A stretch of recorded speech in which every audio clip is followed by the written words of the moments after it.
വനജയുടെ കല്യാണമൊക്കെ നിശ്ചയിച്ചു. അടുത്ത തിങ്കളാഴ്ചയാ. ഇത്ര പെട്ടെന്നോ? എല്ലാം ഒത്തുവന്നപ്പോ നടത്തിയേക്കാന്ന് വിചാരിച്ചു. ആരാ പയ്യൻ? ഞാനെന്ന് പറഞ്ഞില്ലേ, കോപ്പറേറ്റീവ് ബാങ്കിൽ ജോലിയുള്ള ഒരു പയ്യന്റെ കാര്യം. അവൻ തന്നെ. എവിടെ വെച്ചാ കല്യാണം? വീട്ടിൽ വെച്ച് തന്നെ. ചെറിയൊരു പന്തലിടണം. കല്യാണക്കുറിയൊന്നുമില്ല. വേണ്ടപ്പെട്ട കുറച്ച് ആളുകളെ നേരിട്ട് വിളിക്കും. നന്നായി. എല്ലാം മംഗളായി നടക്കട്ടെ.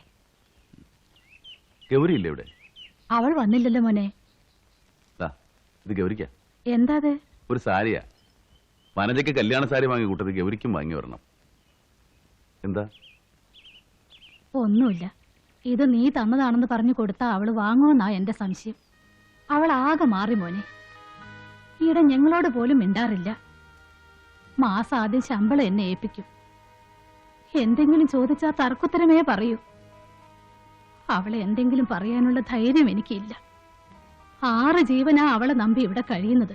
എന്നെ വെറുക്കാൻ തക്കവണ്ണം അറിഞ്ഞുകൊണ്ടൊരു തെറ്റ് ഞാൻ ചെയ്തിട്ടില്ല. അതെനിക്ക് അറിഞ്ഞൂടെ മോനെ. ഏതായാലും ഇത് അവൾക്ക് വേണ്ടി വാങ്ങിയതാ. മടക്കി കൊണ്ടുപോകുന്നില്ല.